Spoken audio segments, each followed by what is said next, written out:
Thank you for joining me today. I am excited to welcome Coach Jaime Valencia, a Spanish coach and integration mentor whose holistic approach to language learning really sets him apart. Hi, Jaime, how are you? Laura, thank you for having me in your expat planet. What a pleasure.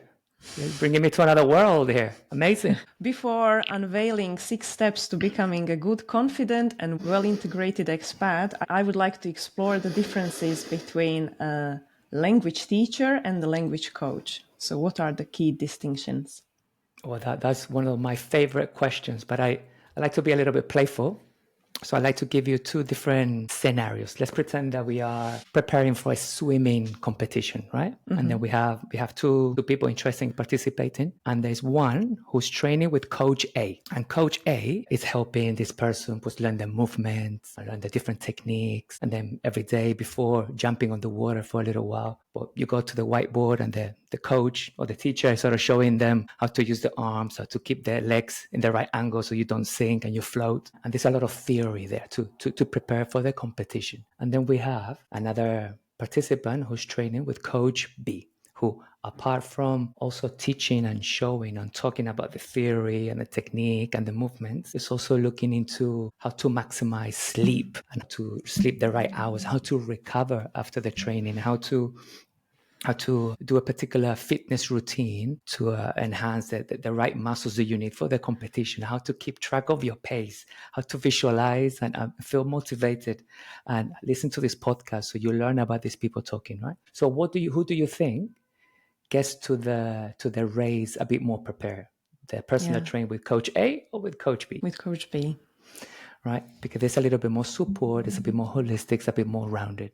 And that to me, that's the difference between a teacher and a coach. Teachers, Spanish teachers, or language teachers, focus mainly on the language, the verbs, the grammar, the tenses, the pronunciation, the accents, right?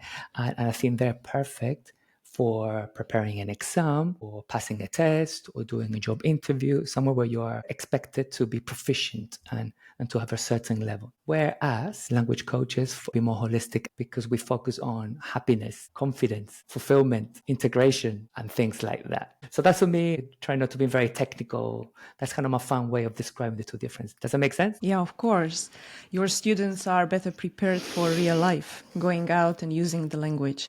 There's not right or wrong way, because there are either others who like preparing races on their own. It really depends on their need and on what the student lacks of and the type of support that they need. So are they more prepared? But they're getting more support. There's somebody who's holding their hand a bit more than just a teacher where there's only about the language. When we talked previously, you mentioned that there are two expat journeys. One is a okay expat, and the other one is a good expat. Can you elaborate on this? Of course, there are infinite journeys, but I'm trying to make it very tangible, very visual. So if I share my screen, let's begin at the beginning of a journey, right? So here we have time, and here we have level. So let's pretend that the beginning of the journey for an expat is at the oof level, what the oof starting point. So that's when we get stuck. We don't know what to say. We are nervous. We're stuck. We're insecure. I mean, these are all the negative things that an expat might feel when they first get to a country and they don't speak the language. They don't know anybody. So to me, getting to the okay destination, that's where you're okay, speaking in shops. Hi, I want some bread. Hi, good morning. How are you? You see your neighbors. Hola, ¿qué tal? Right. So it's quite superficial and there's not a lot of depth. And the second destination is getting to the good expat destination, where, of course, as you can see, the journey is a little bit longer, but that's where you feel a bit more fluent, more confident in what you're saying. You can really talk about the things that you want to talk about, and you're already part of the community. It's very important for an expat to decide what destination they're interested in, because depending on where they want to get to, but they need to focus on different elements. For example, for an expat that is okay, they only wants to get to the okay stop to be transactional.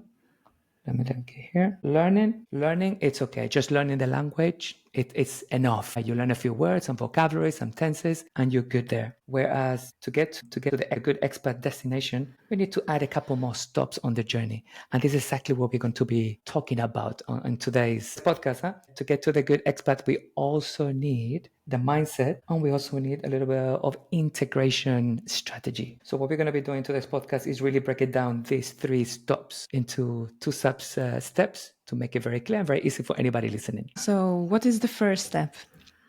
All right. So the first one, it's when it's on the learning, and in this section or in this area, we want to focus on speaking. We want to stop feeling stuck or not knowing what to say. The goal is to speak and to get the ball rolling. Huh? And in order to get there, we need to focus on the foundation and on the conversation. To me, the foundation is essential. And notice how I've separated the 2 points. I haven't combined them. And something that I noticed that traditional teachers do is they combine the teaching with the conversation in the same session. And I think that's quite wrong. I feel that's much more efficient when a student has a very clear routine that they can follow at home to work on their foundations, where they can learn about the grammar, they can learn the vocabulary, they can do the listening at home. It's kind of they're getting the concepts.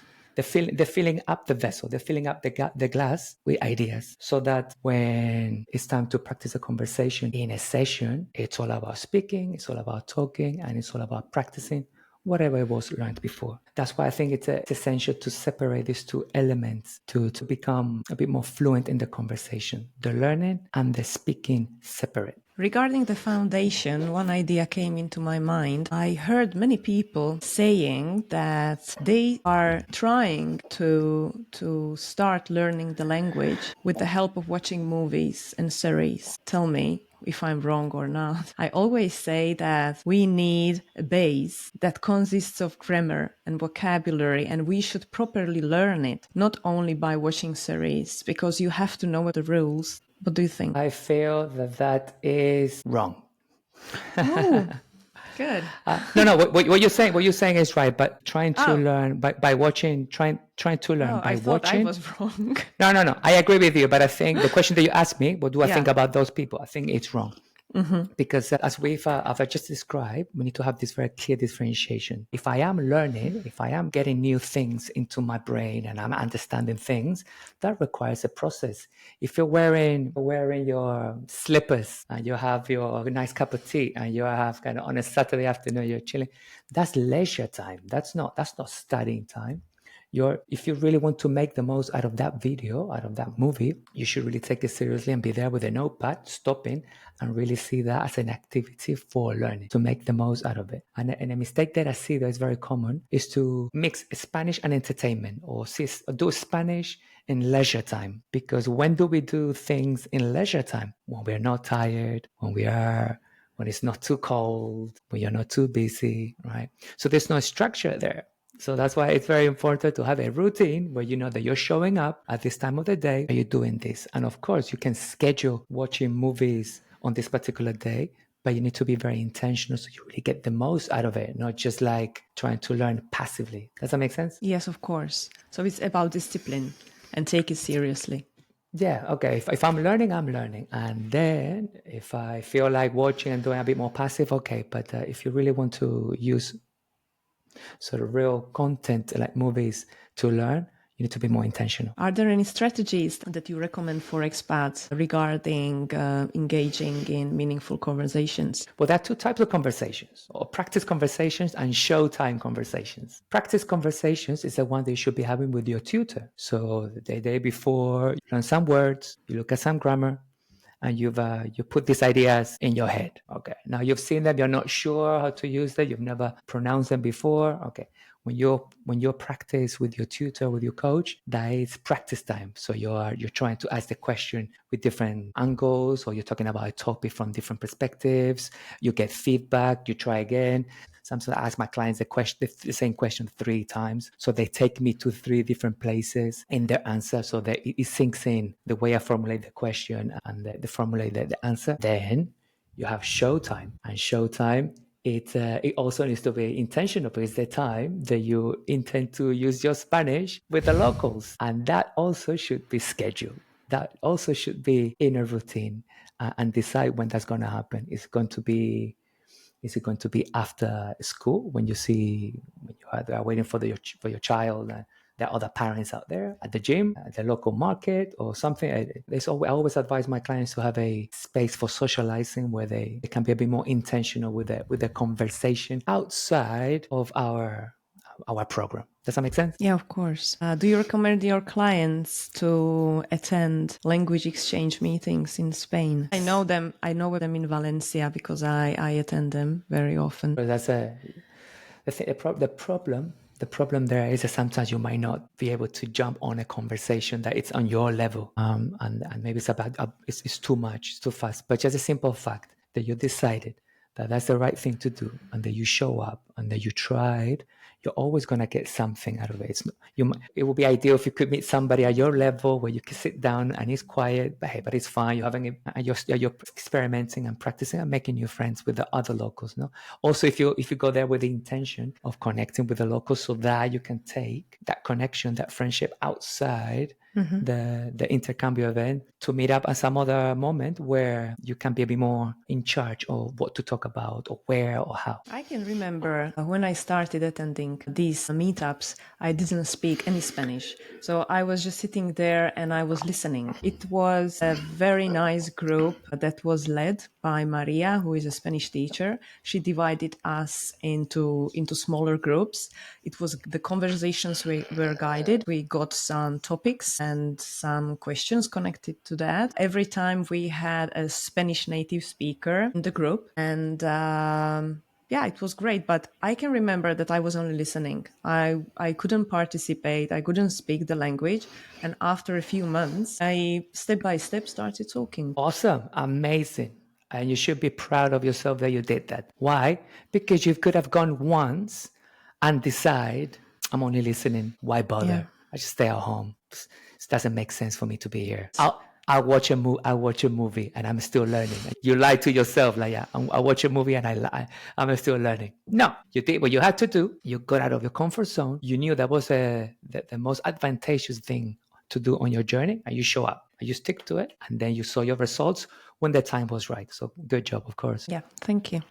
We can walk to the second step. Of course. We've already, on this long journey to becoming a good expert, we said that the first step is the learning. The second step is looking at the mindset, and that's to take us from feeling nervous and embarrassed and shy and uncomfortable in conversations to be a bit closer to our real personality in your native language. In order to get there, I propose 2 extra steps: working on our insecurities and having a very clear vision. I feel that now that you are, as an expat living in Spain, Spanish, integrating, it's a new challenge, and that new challenge is new to you if you've never done this before. Perhaps for expats like me that I've lived in 5 countries, or I'm learning my 4th language, but you know what it's like. You know how to do it. But if it's your first time, you will experience things you never experienced before. This is a new challenge. It's something new. So this new process is gonna bring new insecurities, new fears, new emotions that maybe you don't know how to deal with them, huh?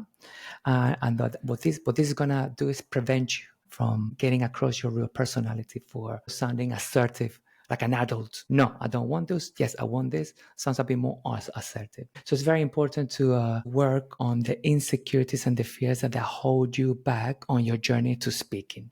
Because what's so good that you know so many verbs and so much vocabulary, that when you see your neighbor opening the door and you're coming down, you're like, hello. You speak English. You don't have the balls to show up and say something in Spanish. So that's why it's very important to give some time to work on these obstacles with regards to mindset. And this is what coaching does. Huh? Also, with regards to the vision, step number 5, these new challenges for some people could be a perfect excuse to not take action. Like, for example, you could have decided to not show up and to not go through the process and to just stay comfortable. Huh? So to me, it's very important to connect with a strong why, so you can overcome any house, meaning all these challenges, all these insecurities, all these obstacles on your journey. If you have it very clear in your mind why you're doing this, the purpose of you doing this, you are most certainly going to overcome anything that comes your way. And that's why I invite always my clients in day number 1 to write down the future self vision, the vision for their family, and the vision for their business, if it's relevant. And because this is what's going to keep them in track. Also, I also invite them to decide what kind of expat that they want to be. And I don't think many people decide this. I think it's something that kind of comes natural.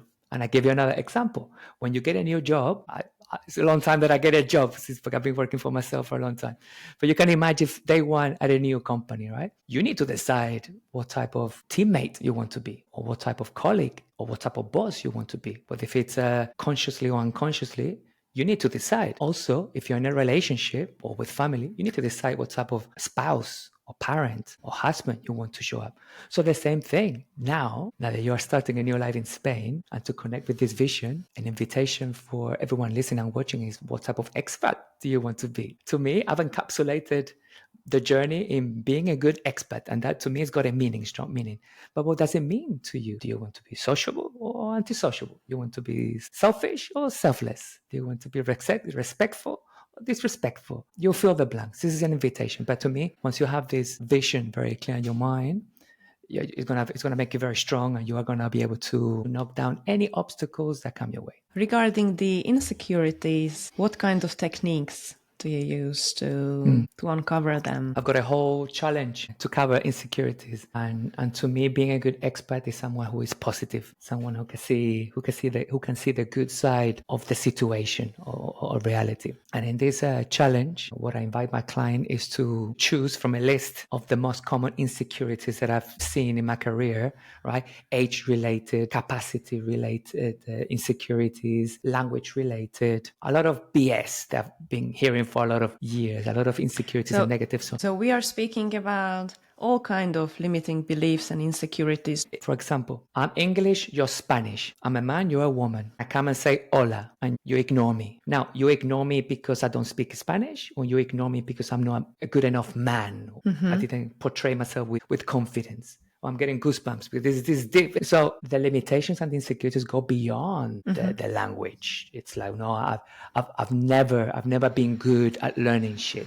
Where does that come from? What do you mean you've never been? You're an accomplished adult. You're in another country, right? What do you mean you're not good enough? So this BS comes from, it's rooted very inside of each individual. I've got a framework to deal with this, but it's to recognize what limitation is holding you back, celebrate it, right? Because if it's there, it's there to protect you from something in the past, and then decide that now it's not doing us any favor, it's holding us back. So we are going to find the positive in that particular limitation. For example, I'm too old to start learning Spanish. I'm too old to do this shit. Why? But because you're mature, old, now you know what you want. Now maybe you're in the position to invest in the right help. Now as an adult, you can consciously decide how to do things and whatnot. As a child, they just learn things passively. They don't really, there's no decision there in how they want things. So it's just how to deal, just to summarize your question, how to deal with insecurities. Recognize the insecurity, give it a name, say thank you for being there, say goodbye because right now it's not serving us, and find the positive of how that could help us, or how we can transform that particular situation. Coaching with you then helps to evolve in general in all the areas that we need as people, because you don't concentrate on the language learning. The holistic approach that you use at the end helps the person to grow also in other areas of his personality. That's why I'm so excited about the Good Expat podcast and the Good Expat project, because I don't tell anybody. I'm just going to tell you a secret, okay? But just between you and me. But to me, the podcast is a self-development podcast in disguise of a language learning, integration, expat. This is what I wanted to say.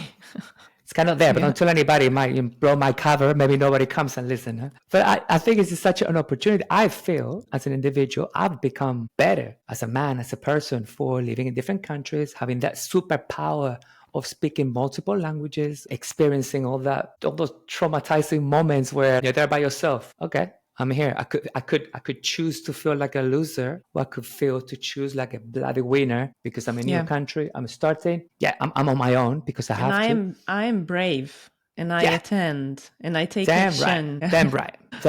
right? So it's just changing our mindset in this particular journey. So what's the next point? Muy bien. The third point, it's the integrating part, which also regular traditional teachers don't really look at or don't really touch. Maybe they listen to this podcast or watch this movie, but that's not really quite integration or immersion. What I propose here is going from feeling isolated, disconnected. Some people told me they feel like tourists living in Spain because they get charged differently or they're kind of living like a parallel life. So it's to go from here to feeling connected. And the two steps that I suggest is by building Spanish team and by immersing in the language.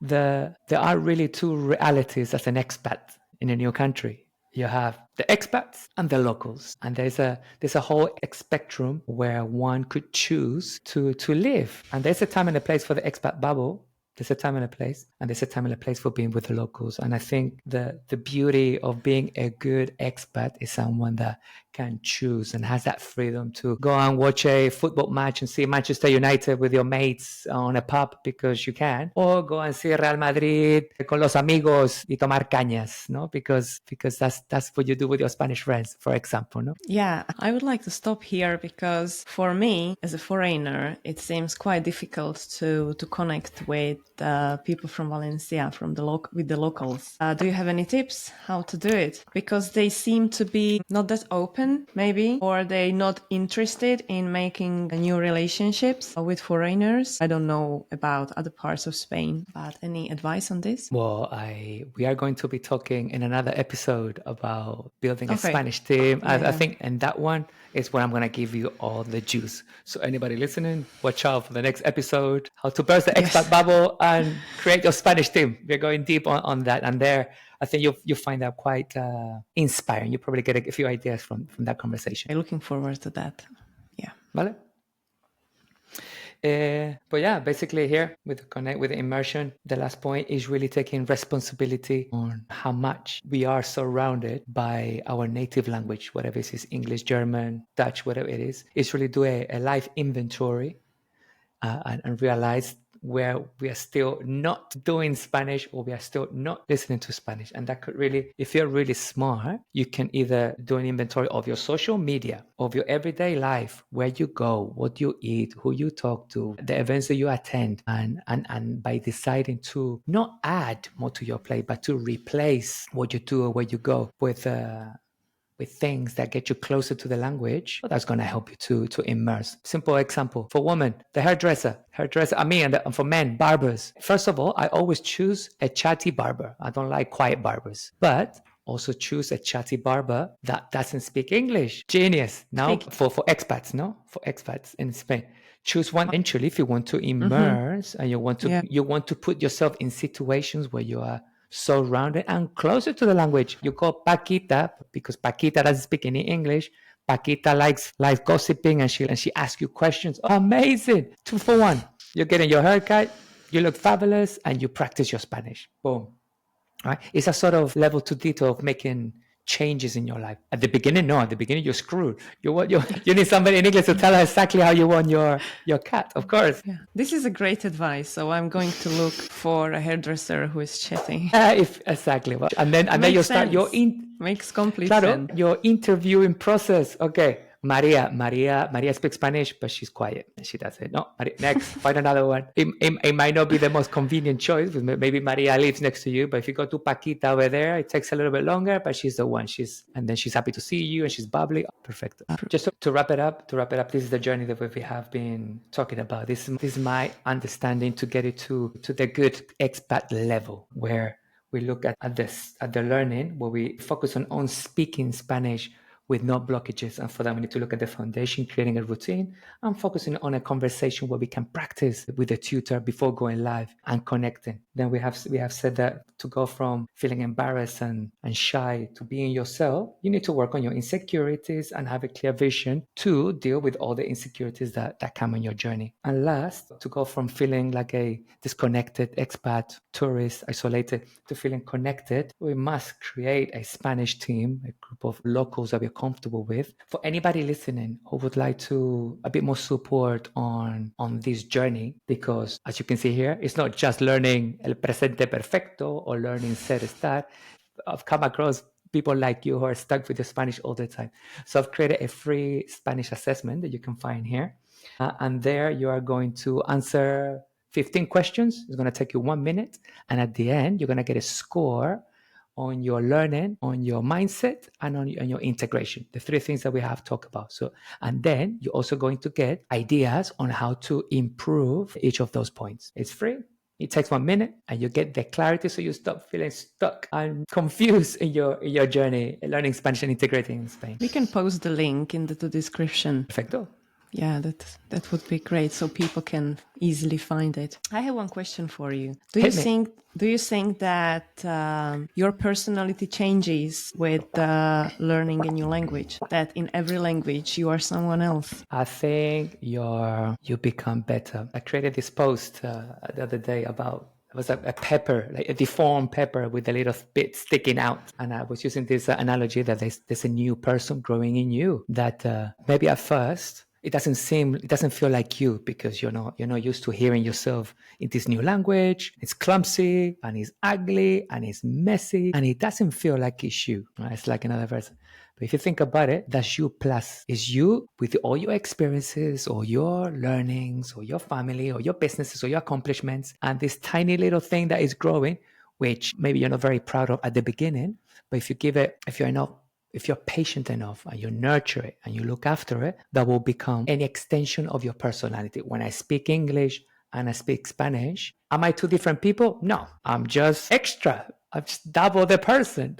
Do you have slightly different personality in English than in Spanish? Because I have in every language, and my personality is a little bit different depending on the language, on the way how you use the words, what kind of expressions you use. Absolutely. I think I swear more in Spanish because it feels better to swear because it's not so direct. It's more fun.